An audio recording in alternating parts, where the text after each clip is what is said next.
मेरा नाम श्याम है। मैं और मेरे कुछ दोस्त एक सफर पर निकले थे। इस बार हमने सोचा कि किसी मशहूर जगह पर नहीं, बल्कि किसी अनजाने और दूर दराज के गांव में जाएंगे। ऐसा गांव जहां के बारे में सुना था कि वहां एक छलावा का साया है। गांव के लोग कहते हैं कि यह छलावा किसी भी इंसान का रूप धर सकता है और लोगों को भटका सकता है। इसकी वजह से लोग रास्ता खो देते हैं और कई बार तो कभी वापस ही नहीं आते। ये बातें सुनने में अजीब जरूर लगीं, लेकिन हमें ये सिर्फ एक कहानी ही लग रही थी। हम सब हंसे और इसे मजाक में उड़ा दिया। सफर की शुरुआत में सब कुछ ठीक था। रास्ते में हम खूब हंसे, मस्ती की और ढेर सारी बातें की। लेकिन जैसे जैसे हम उस गांव के करीब पहुंचते गए, एक अजीब सा सन्नाटा महसूस होने लगा। आसपास के पेड़ पौधे भी जैसे खामोश खड़े थे। ऐसा लगा जैसे वहां की हवा में कोई भारीपन था, मानो वो हमें आने से रोक रही हो। जैसे ही हम गांव में पहुंचे, गांव के कुछ बुजुर्गों ने हमें देखा और उनके चेहरे पर चिंता की लकीरें उभर आईं। उनमें से एक बुजुर्ग ने हमसे कहा, रात होने से पहले यहां से चले जाओ बेटे, यहां रहना ठीक नहीं है। उनकी आवाज में एक अजीब सा डर था। हमने उनकी बात को हल्के में लिया और सोचा कि ये सब पुरानी मान्यताओं की वजह से डरे हुए हैं। लेकिन उस रात कुछ ऐसा हुआ जिसने हमारे होश उड़ा दिए। गांव के बुजुर्ग की चेतावनी के बाद भी हम वहीं रुकने का फैसला कर चुके थे। हमारी जिज्ञासा उस छलावा के बारे में जानने की थी। हमने सोचा कि अगर सच में कुछ अजीब है तो हम उसे अपने कैमरे में कैद कर सकते हैं। इस तरह की कहानियों से ही तो हमारे सफर का रोमांच और बढ़ जाता था। लेकिन शायद हमें इस बात का अंदाजा नहीं था कि हम किस चीज से खेलने जा रहे हैं। गांव में रहते हुए हमने एक पुरानी हवेली में ठहरने का निर्णय लिया, जो किसी जमाने में गांव का सबसे रईस घर था, पर अब वीरान पड़ा था। जैसे ही हमने हवेली के अंदर कदम रखा, वहां का माहौल ही अलग था। हर कोने में अंधेरा था और दीवारों पर काई जमी हुई थी। हवेली के अंदर एक अजीब सी ठंडक महसूस हो रही थी और हम सबके रोंगटे खड़े हो गए। अजीब बात यह थी कि दिन होते हुए भी हवेली के अंदर ऐसा अंधेरा था मानो वहां कई बरसों से सूरज की रोशनी न पहुंची हो। हमने अपना सामान एक कमरे में रखा और आसपास का मुआयना करने लगे। हवेली के अंदर कई कमरे थे, जिनमें से अधिकतर में कांच की खिड़कियां टूटी हुई थीं और फर्श पर धूल की मोटी परत जमी हुई थी। कुछ दरवाजे ऐसे थे जो खुद ब खुद चरमरा रहे थे, जैसे कोई धीमे धीमे उन्हें हिला रहा हो। हवेली की दीवारों पर कुछ पुराने चित्र लगे हुए थे, जिनमें वहां रहने वाले परिवार के लोग थे। उनके चेहरे पर एक अजीब सा भाव था, जैसे वो कुछ कहना चाह रहे हों लेकिन कह नहीं पा रहे। जैसे जैसे शाम ढलने लगी, हवेली का माहौल और भी डरावना होने लगा। बाहर हवा तेजी से चलने लगी और हवेली के दरवाजों की चरमराहट और तेज हो गई। हम सब ने आपस में हंसी मजाक में इसे भूतों का स्वागत कहकर टाल दिया, लेकिन भीतर कहीं एक अजीब सा डर बैठने लगा था, एक अनजाना खौफ जो हम में से कोई भी जाहिर नहीं कर रहा था। रात के खाने के बाद हम सब ने मिलकर प्लान बनाया कि हम उस गांव का मुआयना करेंगे और छलावा के बारे में जानने की कोशिश करेंगे। लेकिन तभी एक अजीब घटना घटी। मेरे दोस्त रोहित ने अचानक कहा कि उसे बाहर किसी के पैरों की आहट सुनाई दे रही है। हमने सोचा कि शायद गांव का कोई आदमी होगा जो हमें देखने आया हो, लेकिन जब हमने बाहर झांक कर देखा तो वहां कोई नहीं था। रोहित को लगा कि शायद उसने गलत सुना होगा, लेकिन फिर कुछ देर बाद हमें फिर से वैसी ही आहट सुनाई दी। अब इस बार हम सब चौकन्ने हो गए थे। मैंने हिम्मत जुटाई और अपने मोबाइल की टॉर्च जलाकर हवेली के बाहर देखने गया। बाहर का नजारा बेहद सन्नाटे से भरा था। हवाओं की सरसराहट के अलावा कोई आवाज नहीं थी। लेकिन तभी मुझे दूर पेड़ों के बीच किसी का अक्स दिखाई दिया। वह अक्स धीरे धीरे मेरी ओर बढ़ने लगा और मैं कांपने लगा। मुझे लगने लगा जैसे वह हमें ही देख रहा हो। उसकी आंखें चमक रही थीं, जैसे रात के अंधेरे में भी उसे सब कुछ साफ साफ दिख रहा हो। मैं तेजी से अंदर भाग आया और दोस्तों से कहा, मुझे कुछ दिखा वहां। शायद कोई इंसान नहीं था, कुछ और था। मेरे इतना कहते ही सभी के चेहरों पर डर साफ झलकने लगा।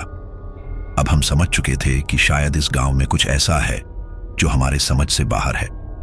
रात और गहराती गई और हवेली के अंदर माहौल और भी भारी होता गया।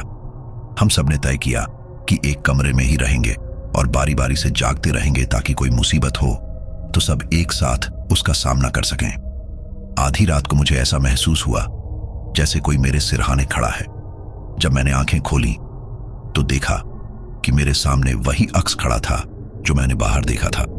उसकी आंखों में एक अजीब सा आकर्षण था जो मुझे उसे देखे बिना हटा नहीं पा रहा था। मैं हिल भी नहीं पा रहा था। मेरी सांसें थम सी गईं और मैं बिल्कुल जड़ हो गया। उसने धीरे से कहा, तुम यहां क्यों आए हो? उसकी आवाज गूंज रही थी जैसे कई लोग एक साथ बोल रहे हों। मेरे मुंह से कोई शब्द नहीं निकला। तभी वो अक्स धीरे धीरे गायब हो गया और मैं पसीने से तरबतर हो गया। मैंने अपने दोस्तों को जगाया और उन्हें ये बात बताई, लेकिन उन्होंने इसे मेरा वहम समझा और कहा कि मैं आराम करूं। पर मुझे पता था ये वहम नहीं था। मैं सच में उस अजीब परछाई को देख रहा था और उसकी आवाज अब भी मेरे कानों में गूंज रही थी। मेरे दोस्तों ने सोचा कि शायद मैं थकान की वजह से ऐसा महसूस कर रहा हूं, लेकिन मुझे अंदर ही अंदर एहसास होने लगा था कि ये कोई आम सफर नहीं है। ये गांव, ये हवेली, ये सन्नाटा, सब कुछ जैसे हमें यहां रुकने के लिए मजबूर कर रहा था। रात बीतने का नाम नहीं ले रही थी। हवेली के हर कोने में जैसे कोई साया घुमड़ रहा था। अजीब सी फुसफुसाहटें, दरवाजों का धीरे धीरे खुलना और बंद होना, और वो ठंडक, सब कुछ डरावना महसूस हो रहा था।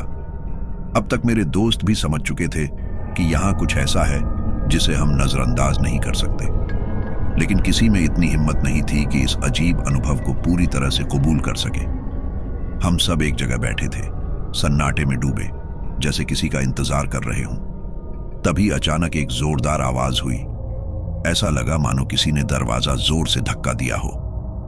हम सबके दिल एकदम से धड़क उठे।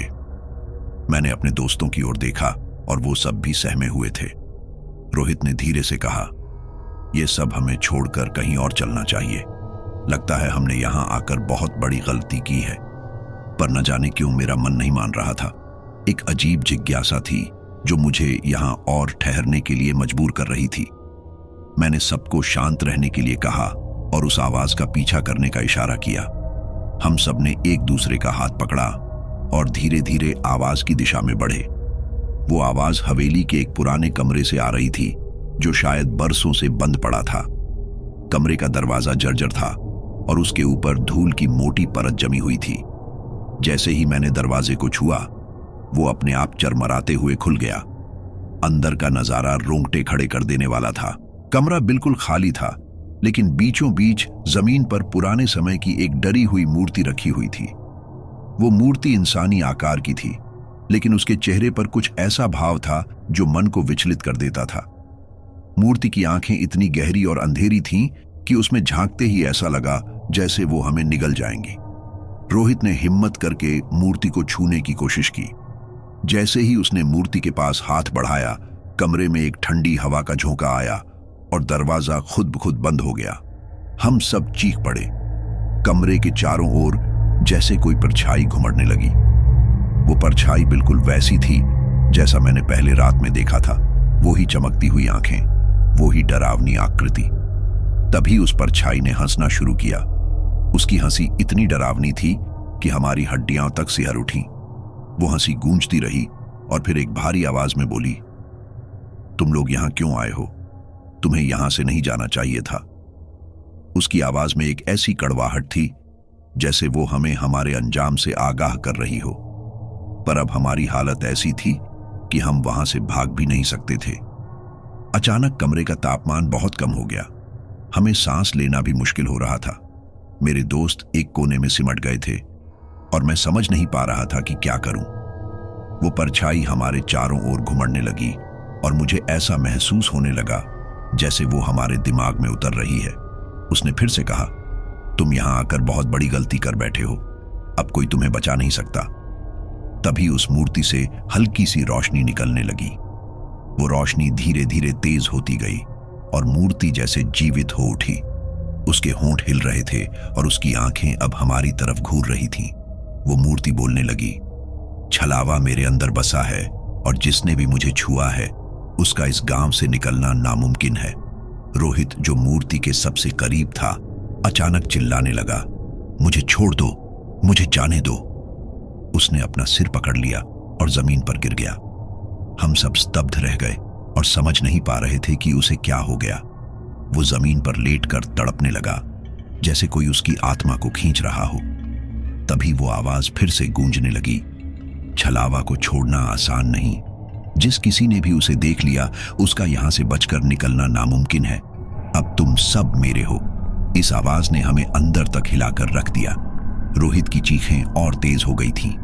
मैंने दौड़कर उसे उठाने की कोशिश की, लेकिन उसका शरीर बर्फ की तरह ठंडा हो चुका था। उसकी आंखें उलट गई थीं और उसका चेहरा डर और दर्द से भरा हुआ था। मैंने बाकी दोस्तों को इशारा किया कि हमें जल्दी से यहां से निकलना होगा, लेकिन दरवाजा बाहर से बंद हो चुका था और किसी भी तरह से खुलने का नाम नहीं ले रहा था। हमें अपनी गलती का एहसास हो चुका था। हम यहां एक मजाक की तलाश में आए थे, लेकिन अब यह सफर हमारी जिंदगी का सबसे बड़ा खौफनाक अनुभव बन गया था। वो अजीब परछाई अब हमारे चारों ओर थी और उसके काले साए में हम फंस चुके थे। कमरे में अंधेरा गहराता जा रहा था और रोहित अब पूरी तरह से बेसुध था। उसकी हालत देखकर हम सबके रोंगटे खड़े हो गए थे। कमरे का हर कोना जैसे एक अनजान डर से घिरा हुआ था, मानो उस परछाई का जाल धीरे धीरे हमारे चारों ओर कसता जा रहा हो। अब तक हमें समझ में आ चुका था कि हम एक ऐसे चक्रव्यूह में फंस चुके हैं जिससे निकलना नामुमकिन है। मैंने बाकी दोस्तों को धीरे से कहा, हमें यहां से बाहर निकलने का कोई रास्ता ढूंढना होगा। अगर हम थोड़ी देर और रुके तो शायद हम सबका हाल भी रोहित जैसा हो जाएगा। सबने सहमति में सिर हिलाया। हम चारों ने एक दूसरे का हाथ पकड़ा और धीरे धीरे उस कमरे से बाहर जाने की कोशिश की।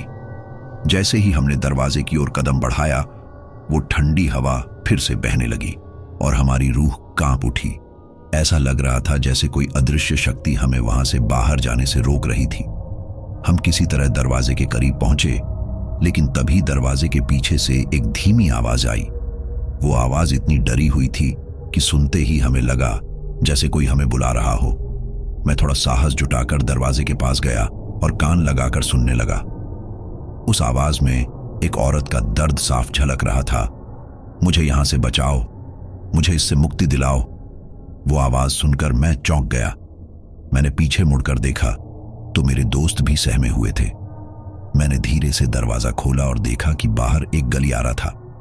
वो गलियारा अंधेरे में डूबा हुआ था और वहां से एक तेज ठंडी हवा बह रही थी। हमने धीरे धीरे गलियारे में कदम रखा, लेकिन हर कदम के साथ ऐसा लग रहा था जैसे हम किसी अनजान और डरावने रास्ते पर जा रहे हैं। गलियारे के दोनों ओर पुरानी तस्वीरें टंगी हुई थीं। उन तस्वीरों में अजीब चेहरे थे, चेहरे जो हमें घूर रहे थे। उनकी आंखों में एक अजीब सी चमक थी, जैसे वो हमें चेतावनी दे रहे हों। हमने उन तस्वीरों से नजरें हटाईं और जल्दी जल्दी आगे बढ़ने लगे। जैसे ही हम थोड़ी दूर पहुंचे, गलियारे के अंत में एक बड़ा सा दरवाजा दिखा। दरवाजे पर पुराने समय के निशान थे और उस पर कुछ अजीब से चिन्ह बने हुए थे। मैंने दरवाजे को धक्का देने की कोशिश की, लेकिन वो हिला तक नहीं। तभी उस दरवाजे के ऊपर एक संदेश उभर आया, जैसे किसी ने उसे हमारे लिए लिखा हो। जो छलावे का सामना करता है, उसे जीवन और मृत्यु के बीच का रास्ता अपनाना होगा। ये पढ़ते ही हम सबके चेहरे सफेद पड़ गए। इस संदेश का मतलब हमें पूरी तरह समझ नहीं आ रहा था, लेकिन इतना जरूर पता था कि ये हमारे लिए कोई शुभ संकेत नहीं था। उस वक्त मुझे ये एहसास हुआ कि शायद ये हवेली एक जाल है और हम इसमें फंस चुके हैं। इस जगह का हर कोना, हर कमरा जैसे हमें निगलने के लिए तैयार था। तभी पीछे से फिर वही औरत की आवाज आई, अगर तुम बचना चाहते हो तो मेरे पीछे आओ। हमने मुड़कर देखा तो एक धुंधली परछाई सामने खड़ी थी। वो एक औरत की आकृति थी, लेकिन उसका चेहरा साफ नहीं दिख रहा था। उसकी आंखें गहरी और अंधेरी थीं, लेकिन उसमें एक अजीब सी दया झलक रही थी। वो धीरे धीरे गलियारे में आगे बढ़ने लगी और हम सब उसकी तरफ खींचे चले गए। शायद वो हमें यहां से बाहर निकालने का रास्ता दिखा सकती थी। वो औरत हमें एक और बड़े कमरे में ले गई। कमरा बिल्कुल खाली था, बस बीचों बीच एक पुरानी सी लकड़ी की अलमारी रखी हुई थी। उसने इशारे से हमें अलमारी की ओर देखने को कहा। मैंने धीरे से अलमारी का दरवाजा खोला और अंदर एक पुरानी किताब रखी हुई थी। किताब के कवर पर बड़े अक्षरों में लिखा था, छलावे का रहस्य। मैंने वो किताब उठाई और उसके पन्ने पलटने लगा। पहले ही पन्ने पर लिखा था कि इस हवेली का असली मालिक एक जादूगर था जिसने छलावे को कैद करने के लिए अपनी जान दे दी थी, लेकिन उसका बलिदान भी पूरी तरह सफल नहीं हो पाया और उस छलावे ने इस जगह को अपनी जागीर बना लिया। वो हर उस इंसान पर हमला करता है जो उसकी सच्चाई जानने की कोशिश करता है। ये पढ़ते ही मेरे हाथ कांपने लगे। हम समझ चुके थे कि इस हवेली में कोई दानवी शक्ति मौजूद है जो हमारे इरादों को भांप सकती है। मुझे लगा कि वो औरत की आत्मा भी शायद इसी छलावे का शिकार हुई थी और अब हमें उसी जाल में फंसाने की कोशिश कर रही थी। मैंने किताब बंद की और अपने दोस्तों की ओर देखा। सबके चेहरे पर डर और निराशा के भाव थे। तभी वो औरत की परछाई फिर से हमारे सामने आकर खड़ी हो गई। उसकी आंखों में अब एक अजीब सी चमक थी, जैसे वो हमारे डर से ताकत पा रही हो। उसने एक ठंडी हंसी के साथ कहा, तुमने किताब देख ली है, अब तुम इस रहस्य से बाहर नहीं निकल सकते। उसके शब्द हमारे दिल में तीर की तरह चुभे। हमें एहसास हुआ कि हम एक ऐसा खेल खेल रहे हैं जिसमें कोई जीत नहीं है। वो परछाई अब हमारी आंखों के सामने से गायब हो गई, लेकिन कमरे में उसकी उपस्थिति अब भी महसूस हो रही थी। हम सब समझ गए कि इस हवेली से बाहर निकलना आसान नहीं होगा। तभी कमरे की दीवारें धीरे धीरे हिलने लगीं। ऐसा लग रहा था जैसे पूरी हवेली जीवित हो गई हो और हमें अपनी चपेट में लेना चाहती हो। हम चारों ने एक दूसरे का हाथ पकड़ा और एक तरफ से दरवाजे की ओर भागे।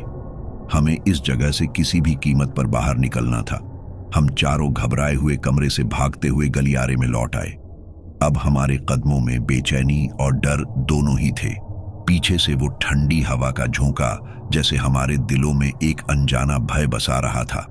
हर कदम के साथ हम जैसे उस जाल में और उलझते जा रहे थे। हवेली की दीवारों से अजीब सी आवाजें आ रही थीं, जैसे कोई हमें देख रहा हो, हमें बुला रहा हो। गलियारे के अंत में एक और दरवाजा दिखाई दिया। दरवाजा भारी था और उस पर धूल की परत चढ़ी हुई थी। दरवाजे के ऊपर एक चिन्ह बना हुआ था जो कुछ भयानक संकेत दे रहा था। हमने तय किया कि यही हमारा आखिरी मौका है। शायद ये दरवाजा हमें बाहर की ओर ले जाए। मैंने दरवाजे को हल्के से धक्का दिया, लेकिन दरवाजा पूरी तरह जंग लगा हुआ था। सभी ने मिलकर उसे खोलने की कोशिश की और धीरे धीरे वो दरवाजा चरमराता हुआ खुल गया। दरवाजे के पीछे एक लंबा सीढ़ियों का रास्ता था जो नीचे की ओर जा रहा था। सीढ़ियों पर धूल और मकड़ी के जाल थे, जैसे उस रास्ते का इस्तेमाल सालों से नहीं हुआ हो। एक पल के लिए हम सब रुक गए। हम नहीं जानते थे कि यह रास्ता हमें कहां ले जाएगा, लेकिन पीछे लौटने का विकल्प भी नहीं था। हमने एक दूसरे की ओर देखा और मन ही मन हिम्मत जुटाई। सीढ़ियां लंबी थीं और हर कदम पर ऐसा महसूस हो रहा था जैसे कोई हमारे पीछे खड़ा हो। हर आवाज, हर झोंका हमारे दिल की धड़कन को तेज कर रहा था। सीढ़ियों का रास्ता एक और बंद दरवाजे पर खत्म हुआ। इस दरवाजे के पीछे एक बड़ा सा कमरा था। कमरे में एक पुरानी मेज और कुछ कुर्सियां रखी हुई थीं। दीवारों पर मटमैली तस्वीरें लटकी थीं, जिन पर अजीब से निशान बने हुए थे। जैसे ही हम कमरे के बीच पहुंचे, अचानक दरवाजा अपने आप बंद हो गया और कमरे में घना अंधेरा छा गया। अचानक कमरे के एक कोने से धीमी हंसी की आवाज आई। हमने उस दिशा में देखा तो वहां एक छाया खड़ी थी। वो छाया धीरे धीरे हमारे पास आ रही थी। उसकी आंखों में एक अजीब सी चमक थी और चेहरे पर भयानक हंसी। हम सभी उस परछाई के सामने जड़वत खड़े हो गए। वो परछाई जैसे हमारे भीतर के सारे डर को पहचान गई थी। परछाई की आवाज गूंजने लगी, तुम लोग यहां क्यों आए हो? क्या तुम नहीं जानते कि इस हवेली से बाहर जाने वाला हर रास्ता तुम्हारे जीवन का अंत है? उसकी आवाज में ऐसी ठंडक थी कि हमारे शरीर जैसे बर्फ बन गए थे। मैंने थोड़ी हिम्मत जुटाकर पूछा, तुम कौन हो और इस हवेली में क्या छुपा है? उस परछाई ने हल्की हंसी के साथ जवाब दिया, मैं वही हूं जो इस हवेली का रक्षक हूं। यह हवेली छलावे का घर है। यहां जो भी आता है उसे मौत से भी बदतर यातनाएं मिलती हैं। तुम सभी ने गलती की है इस जगह पर आकर। अब तुम्हारे पास एक ही रास्ता है, या तो तुम यहां हमेशा के लिए कैद हो जाओगे या मुझे अपनी आत्मा सौंप दो। उसके शब्द सुनकर हमें लगा जैसे हमारे पैरों तले जमीन खिसक गई हो। हमें एहसास हुआ कि इस हवेली से बच निकलना आसान नहीं है। हमारे पास दो ही विकल्प थे, या तो हमेशा के लिए यहीं फंस जाएं, या उस अजीबोगरीब परछाई के आगे अपनी आत्मा की सौगंध खा लें। हवा में ठंडक बढ़ती जा रही थी और उस परछाई के डरावने शब्द हमारे दिलों में गूंज रहे थे। कमरे का हर कोना जैसे हमें निगल जाने को तैयार था। मेरे दोस्तों के चेहरे पर गहरी चिंता और डर के भाव थे और मेरी हालत भी कुछ अलग नहीं थी। हम चारों जैसे एक अनजाने भय में बंधे हुए थे, लेकिन फिर भी मुझे कहीं ना कहीं ये महसूस हो रहा था कि अगर हम यहां से निकलने का कोई रास्ता ढूंढ सकते हैं तो वो इसी छलावे के रहस्य को समझने में छुपा है। मैंने एक गहरी सांस ली और अपने दोस्तों से कहा, हमें किसी भी हालत में इस जगह का सामना करना होगा। अगर हम डर कर यहां रुक गए तो ये छलावा हमें निगल जाएगा। हमें इसका जवाब खोजने की कोशिश करनी चाहिए। मेरे दोस्त थोड़े घबराए हुए थे, लेकिन मेरी बात सुनकर उनकी आंखों में एक उम्मीद की चमक दिखने लगी। हम सबने ठान लिया था कि अब हम इस डर से नहीं भागेंगे। हमने कमरे के चारों ओर नजर दौड़ाई और हमारी नजरें उस पुरानी मेज पर पड़ी जिस पर एक किताब और कुछ पुराने पन्ने रखे हुए थे। किताब और पन्नों पर अजीबोगरीब निशान बने हुए थे, मानो किसी ने अपनी आखिरी चेतावनी उन पर लिखी हो। मैंने वो किताब खोली और उसके पन्ने पलटने लगा। पहले ही पन्ने पर एक चेतावनी लिखी थी, जो भी इस हवेली के छलावे को समझने की कोशिश करता है उसे उसकी सच्चाई की कीमत चुकानी पड़ती है। यह पढ़कर मेरी रीढ़ में सिहरन दौड़ गई, लेकिन फिर भी मैं किताब को पढ़ता रहा। किताब में लिखा था कि इस हवेली का मालिक एक तांत्रिक था जिसने काले जादू के जरिए इस जगह पर छलावा बांध दिया था। वो छलावा उस तांत्रिक का सबसे खतरनाक प्रयोग था जो उसकी मौत के बाद भी यहां बंधा हुआ है। तांत्रिक ने मरते समय अपनी आत्मा का एक हिस्सा इस छलावे में डाल दिया था और तब से ये छलावा हर उस इंसान को अपना शिकार बना लेता है जो इसके रहस्यों में झांकने की कोशिश करता है। इतना पढ़ते ही मेरे दोस्त विजय ने कहा, तो क्या इसका मतलब ये है कि अगर हम इस छलावे से निकलना चाहते हैं तो हमें इस तांत्रिक की आत्मा को मुक्त करना होगा? मैंने सिर हिलाया। शायद हां, अगर हम इसे खत्म कर सके तो हम इस जगह से बाहर निकल सकते हैं।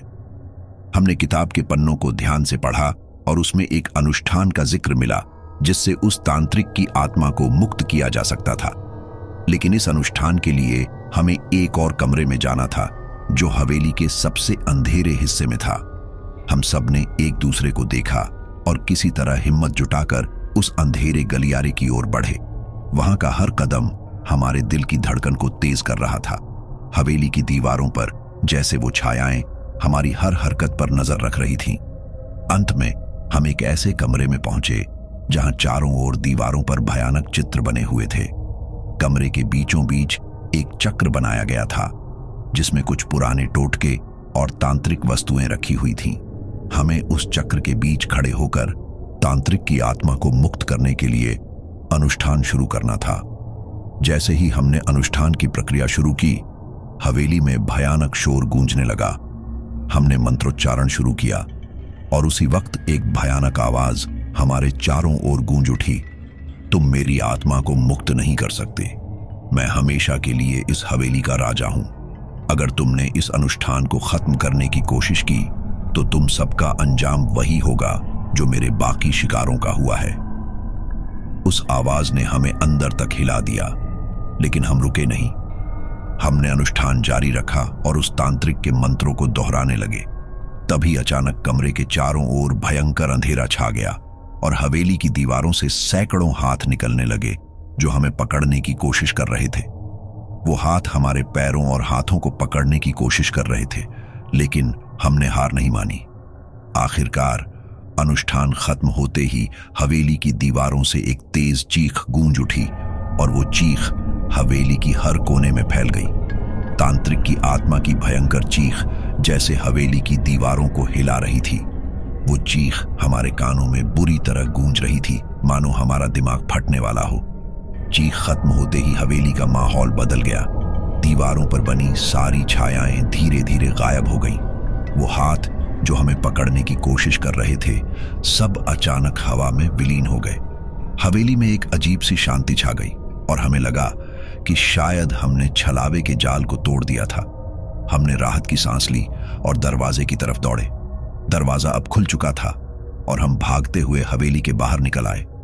बाहर निकलते ही हमें महसूस हुआ कि सुबह हो चुकी थी और सूरज की रोशनी हमें अपनी बाहों में भर रही थी। हमें ऐसा महसूस हुआ जैसे हमने मौत के मुंह से निकलकर नया जीवन पाया था। लेकिन तभी हमने मुड़कर आखिरी बार उस हवेली की ओर देखा और हमें ऐसा लगा जैसे हवेली की खिड़कियों से कोई हमें देख रहा हो। वो परछाई एक पल के लिए दिखी और फिर गायब हो गई। शायद वो हवेली हमें हमेशा के लिए याद दिलाने वाली थी कि हम उसकी असली शक्ति से कभी मुक्त नहीं हो सकते। हम सभी हवेली से बाहर आकर कुछ देर तक सांसें भरते रहे, मानो हम किसी खतरनाक खाई से बचकर बाहर आ गए हों। सूरज की रोशनी में हमें थोड़ी राहत महसूस हुई, लेकिन हमारे दिलों में वो घबराहट और डर अभी भी कायम था। हम एक दूसरे से बात कर रहे थे कि आखिर हमने क्या किया और किससे मुकाबला किया। लेकिन तभी कुछ ऐसा हुआ जो हमारी सबसे बड़ी चिंता बन गया। हम सबने देखा कि हवेली के सामने खड़ी हमारी गाड़ी गायब हो चुकी थी। चारों ओर देखा, लेकिन हमारी गाड़ी कहीं नहीं दिखी। हमारी निगाहें एक दूसरे से मिलीं और हम समझ गए कि अब भी कुछ बहुत गलत हो रहा था। हवा में एक अजीब सी महक थी और आसपास के पेड़ भी जैसे डरे हुए थे। एक अजीब सी सन्नाटा छा गया था, जैसे हवा भी हमारी दहशत महसूस कर रही हो। अचानक मेरे दिमाग में एक ख्याल आया, क्या अगर हम जो देख रहे हैं वो सब सच नहीं था? क्या अगर ये भी एक और छलावा था? मेरे दिल की धड़कन तेज हो गई और मैं घबराया हुआ उनके पास आया। क्या तुम लोगों ने ध्यान दिया है? ये सब हमारी आंखों का धोखा हो सकता है। हम इस हवेली के बाहर निकलने की सोच रहे थे, लेकिन क्या सच में हम बाहर आ गए हैं? मैंने पूछा। मेरी आवाज में हल्की सी घबराहट थी। मेरे दोस्तों ने चुपचाप मेरी तरफ देखा, जैसे उन्हें भी कुछ समझ में आ रहा हो। एक पल के लिए सब कुछ ठहर सा गया। हमारे पास न कोई रास्ता था, न कोई रास्ता दिखता। और फिर हमें वो भयानक हंसी सुनाई दी। वो हंसी जो हमें कमरे में सुनाई दी थी, वही हंसी हमारे चारों ओर गूंज रही थी। मैंने डरते हुए चारों ओर देखा। वो परछाई फिर हमारे पास खड़ी थी और अब उसकी आंखों में वो भयानक चमक थी। तुम लोग वापस लौट आए हो। सोच रहे थे ना कि तुमसे बचे हुए हो, लेकिन ये सब एक छलावा था। तुम सब हमेशा के लिए यहां रहोगे। तुमने जो अनुष्ठान किया वो इस हवेली से बाहर निकलने का नहीं, बल्कि तुम्हें यहां और भी ज्यादा जकड़ने का तरीका था, उसने कहा। और उसके शब्द हमारे दिमाग में फुसफुसाते हुए घुस गए। हम चारों जैसे एक बर्फ की दीवार से टकरा गए थे। अब हमें समझ में आया कि यह हवेली हमसे सिर्फ हमारे डर का खेल खेल रही थी। वो छलावा, वो अनुष्ठान, सब कुछ उस तांत्रिक के बनाए गए जाल के हिस्से थे। हम यहां थे और हम कभी नहीं जा सकते थे। फिर जैसे ही हम उस परछाई की ओर बढ़े, वह हल्की हंसी के साथ गायब हो गई। हमें लगा कि अब हम पूरी तरह से घेर लिए गए हैं। हवेली के चारों ओर अंधेरा घना हो गया था और हम जैसे उस अंधेरे में डूबने लगे। हमने फिर से हवेली के दरवाजे की ओर कदम बढ़ाए, लेकिन जैसे ही हम वहां पहुंचे, दरवाजा अपने आप बंद हो गया। हम और भी घबराए हुए थे, लेकिन अब हमारे पास कोई रास्ता नहीं था। चारों ओर बस अंधेरा था और हमारी घबराहट बढ़ती जा रही थी। वो परछाई फिर सामने आई और इस बार उसकी आवाज बिल्कुल बदल चुकी थी। तुम समझते हो कि तुम बाहर जा सकते हो? तुम हमेशा के लिए इस जाल में फंसे रहोगे और इस बार तुम्हारा अंतिम भाग्य तुमसे छिपा नहीं रहेगा। उसकी आवाज में अब एक खौफनाक घबराहट थी और तभी हमने देखा हवेली के अंदर की दीवारों से खून बहने लगा। यह खून धीरे धीरे जमीन पर फैलने लगा और एक अजीब सी गंध हवा में घुलने लगी। वह खून किसी और चीज का संकेत था। यह संकेत था कि हम उस जगह को छोड़ने के लिए नहीं बने थे। हम एक बार फिर से उस जाल में फंसे हुए थे जो कभी खत्म नहीं होता। हम सब ने मिलकर भागने की कोशिश की, लेकिन जिधर भी गए हर रास्ता एक ही जाल में बदल रहा था। हर दरवाजा, हर खिड़की, हर रास्ता एक ही जगह वापस आ रहा था। और फिर हम सब ने महसूस किया कि हवेली की दीवारों में हमारी ही परछाइयां बन चुकी हैं। हम अब उस परछाई का हिस्सा बन चुके थे। उस समय हमें एक खतरनाक हकीकत का एहसास हुआ। हम कभी बाहर नहीं जा सकते थे। हम उस हवेली के छलावे का हिस्सा बन चुके थे। वो परछाई हमें देख रही थी और हंस रही थी। हमें पता था कि अब हम कहीं नहीं जा सकते। यह हवेली हमें हमेशा के लिए अपनी चपेट में ले चुकी थी।